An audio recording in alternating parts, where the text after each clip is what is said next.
Je m'appelle Chantal Allaire, je suis mosaïste. Comme je l'ai écrit sur mon tapis à l'entrée de l'atelier, la mosaïque est l'éloge de la lenteur, c'est-à-dire en toute conscience faire des choses qui prennent du temps.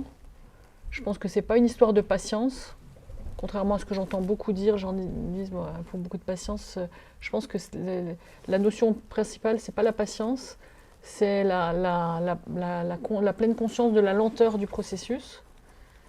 Alors là, je suis en train de réaliser une fresque de mosaïque qui est l'interprétation en mosaïque d'un tableau que j'ai peint il y a quelques années.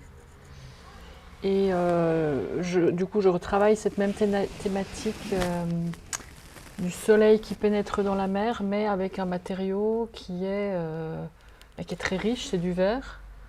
Donc ce sont des smaltis vénitiens, ça veut dire que ce sont des plaques de verre qui sont colorées dans la masse et puis fabriquées traditionnellement dans des fours à Venise. Ce sont des plaques qu'on découpe en tesselles et ensuite je prépare mes petits plateaux de couleurs. C'était un peu un défi parce que depuis que je fais de la mosaïque,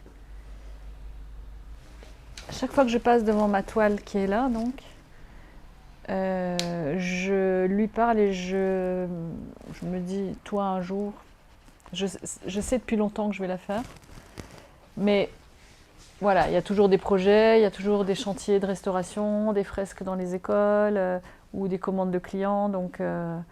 Et puis là, voilà, un jour, je ne sais pas ce qui m'a pris, je me suis dit, c'est maintenant. J'ai commencé à tracer, effacer. Et parce que j'essayais, on va dire, même si l'idée n'est pas de refaire une peinture, j'ai essayé de retrouver l'énergie du geste, d'améliorer puis d'amplifier l'intention de la peinture.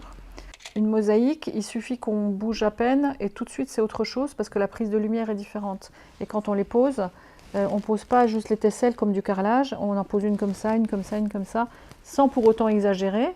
Mais déjà, c'est ça qui est génial dans la mosaïque, c'est que c'est un travail sensible, c'est un travail vraiment de l'humanité.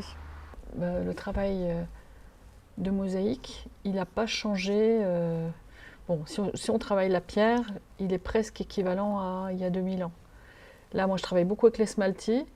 Donc ça nous ramène plutôt à une ère proto-chrétienne byzantine, on va dire, à partir du IIIe siècle.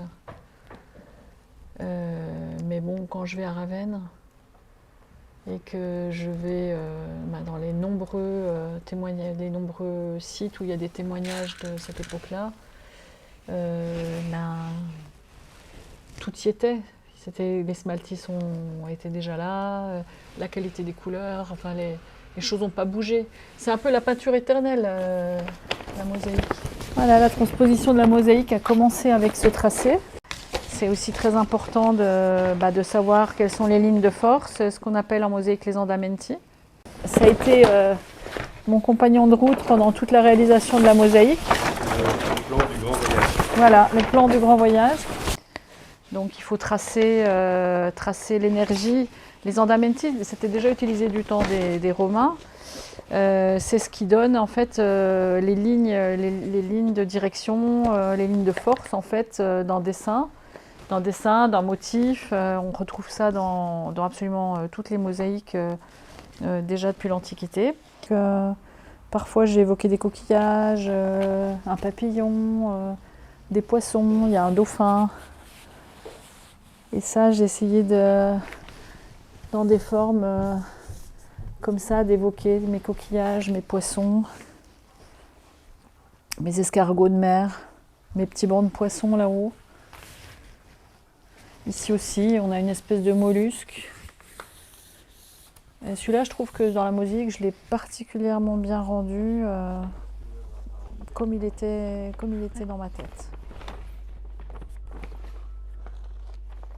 C'est une pièce emblématique de mon travail, de ma peinture. Et je trouve que la transposer en mosaïque permet de me donner à comprendre mon travail. Pour moi, ce qui a été le plus difficile en tant que presque autodidacte, bon, j'ai fait des formations, mais c'était comprendre bien quel mortier, pourquoi, quel support et pourquoi, et quand, extérieur, intérieur. Disons que je voulais avoir la certitude de ne pas faire d'erreur avec, avec, on va dire, la partie technique du métier de mosaïste. Ça, c'est très important.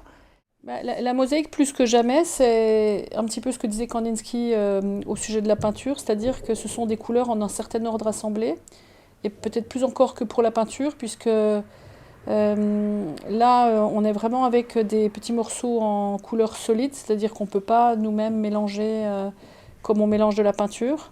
Je pense qu'il doit y avoir environ 30 000 pièces. Pour moi, c'est pas du tout comme ça que j'envisage les choses, je les compte pas. J'ai pas encore fait le point de tout le temps passé, mais je pense que si tout est compris, on doit pas être loin des 6 mois de travail. C'est un travail dans lequel j'ai l'impression de m'être souvent perdue, parce que ce sont des mois et des mois et des mois de travail. Et comme souvent, quand j'entreprends quelque chose qui me dépasse un peu, j'ai vraiment le sentiment de m'y perdre. Et en réalité, quand c'est terminé, j'ai plutôt l'impression de m'y être retrouvée. Donc ça, c'est plutôt quelque chose de régénérant. Cette fresque en mosaïque, elle va partir pour la Biennale Mirabilia, donc une biennale métier d'art. Donc Biennale Mirabilia des métiers d'art au Carré Fourvière à Lyon. Elle sera exposée donc dans la cour carrée de cet édifice qui est magnifique. Avec, je serai entourée d'une trentaine d'artisans et artisanes d'art. Chacun viendra avec ses pièces, ses créations, ses dernières créations. Et voilà, j'ai hâte.